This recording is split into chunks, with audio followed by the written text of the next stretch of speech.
Hello friends, চলে এলাম একটা নতুন ভিডিও নিয়ে।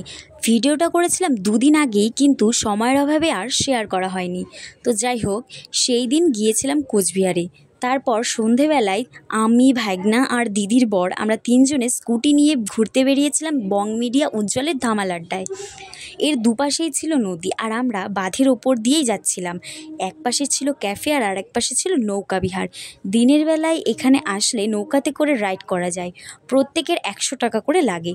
আর ওই নৌকার মধ্যেও ছিল একটা ছোট ক্যাফে।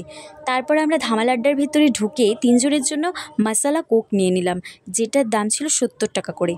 এত গরম ছিল বলে ওরা দুজন আর ড্রেস চেঞ্জ করেনি।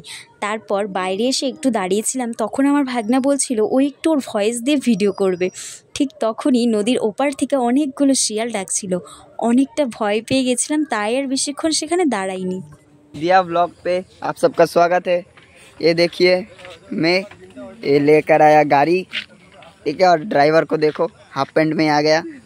तनख्वाह देता हूँ महीने का 10,000, फिर भी पैंट नहीं खरीदता है। ये देखो चैलेंज का मालिक।